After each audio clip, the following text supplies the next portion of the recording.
العملاق النائم فاق وناوي يقلب الطاوله على اوروبا كامله. مانشستر يونايتد داخلين هذا الصيف بثوره خياليه. 9 ديال النجوم خرجوا رسميا و10 ديال الصفقات ثقيله مطروحه في المقله. واش معقول نشوفوا نجوم ريال مدريد في اولترافورد؟ وشنو هو المصير النهائي ديال راشفورد وبرونو فرنانديز؟ هادشي اللي طاري دابا غيغير وجه الدوري الانجليزي كامل. تبع معايا الفيديو حتى الاخر باش تفهم كل التفاصيل. من بعد ما رجعوا لدوري ابطال اوروبا وجددوا الثقه ديالهم في المدرب مايكل كاريك بالعقد الدائم، مانشستر يونايتد دخلوا للميركاتو الصيفي بهدف واحد، هو يرفعوا الجوده ديال الفرقه. وهذا الشيء غيوقع بالتخلي على بزاف ديال اللعابه وفي نفس الوقت ابرام صفقات واعره باش العملاق النائم يرجع لبلاصتو بين كبار انجلترا واوروبا. دابا غنهضروا على الراحلين عن الفريق.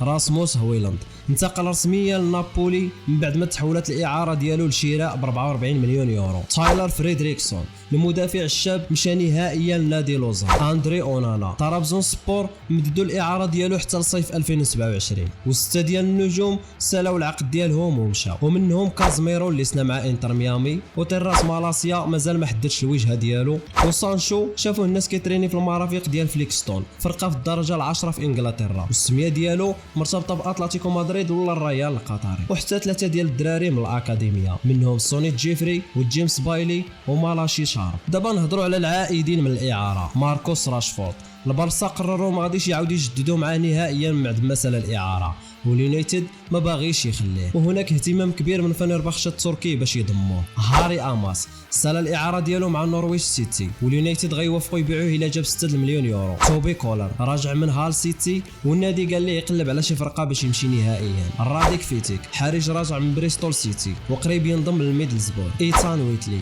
راجع من برادفورد سيتي والسميه ديالو مرتبطه بايفرتون. اما بالنسبه للمستقبل ديال المهاجمين ونصير مزراوي، هنا كاين شيشكو، النادي ما باغيش يفرط في المهاجم السلوفيني، ولكن الا جاب فلوس كثيره واللاعب بغى يمشي فهادشي كامل غادي يتغير، وراه حاليا مطلوب في بايرن ميونخ. جوشوا زيركزي ما عنده حتى شي فرصه باش يبقى في اولترافورد، النادي قرر يتخلى عليه ويوفنتوس قريب بزاف باش ياخذو كاعاره. نصير مزراوي كيتعتبر ساروت ومحور اساسي في البلانات ديال المدرب كاريك، وما كاين حتى شي اتجاه باش يبيعوه، ولكن الصحفي ماتيو موريتو كيقول كاين اهتمام كبير من ميلان بطلب من روبن امورين اللي سبق ليه خدم مع مزراوي في اليونايتد. اما بالنسبه للاعبين اللي داخلين في العام الاخر ديالهم، العقود ديالهم غادي تسالي في 2027 اللي هما برونو فرنانديز، واليونايتد متمسكين به، ولكن المستقبل ديالو مازال فيه بزاف ديال الصداع بسبب التصريحات اللي كان كيقول شحال هادي بلي ما كيحش بالتثمين والتقدير في الاوقات الصعيبه. وكاين تحرك فعلي من غالاتا ساراي واهتمام من النصر السعودي بطلب مباشر من كريستيانو رونالدو، وتفكير من يوفنتوس. التاي بايندر اتفقوا باش يمشي اعاره لسيلتا فيغو. هاري ماغواير واليساندرو مارتينيز هادو قرروا باش يبقاو مع النادي، والنادي عنده الحق يمدد عام اضافي. مارتينيز باغيها اتلتيكو مدريد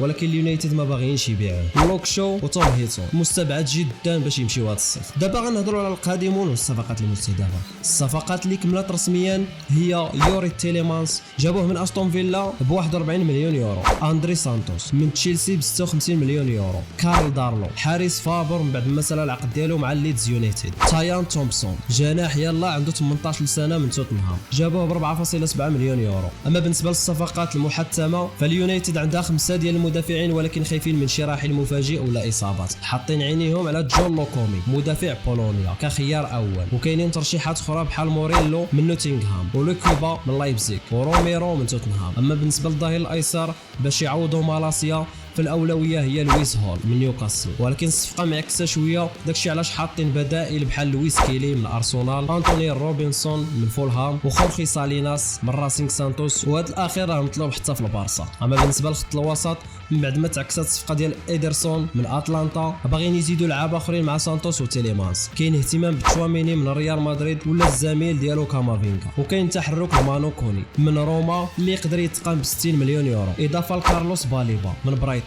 وتايلر ادامز من بورنموث. وإلا مشى برونو غيكون مورغان جيبس وايت من نوتنغهام هو البديل الاول. اما بالنسبه لجناح ايمن واخا كاين ديالو مو كاين اهتمام فرانسيسكو كونسيساو من يوفنتوس واسماعيل اسار من كريستال بالاس وإليمان داي من ايفرتون. وجناح ايسر مع الرحيل المرتقب ديال راشفورد فراهم كيفكروا في رافائيل اليوم من ميلان، ولا مستعدين يخلطوا الشرط الجزائي ديال نيكو ويليامز 90 مليون يورو من بيلباو. وإلا جينا نشوفوا مهاجم راس الحربه باش يعوضوا زيركسي وتشيشكو حاطين عينيهم منهم على اوسيمين من غالاطاساراي، وايغور تياغو من برينتفورد، ولا نيكولاس جاكسون من تشيلسي، ولا فرانشيسكو اسبوزيتو من انتر ميلان، ولا نيكولو تريسولدي من كلوب بروج، ولا فلاهوميتش من يوفنتوس بعد ما سالا العقد ديالو. ودابا التساؤل لكم نتوما، واش كيبان لكم باللي كاريك قادر يقود هاد الثوره ويرجع اليونايتد للقمه، ولا اكثر التغييرات غير غتخربق انسجام الفريق؟ واش ممكن ريال مدريد تسمح في تواميني ولا كامافينغا وتصيفطهم لاورد ترافورد؟ واش برونو فرنانديز غيستسلم للاغراءات ديال كريستيانو رونالدو ويمشي للنصر السعودي،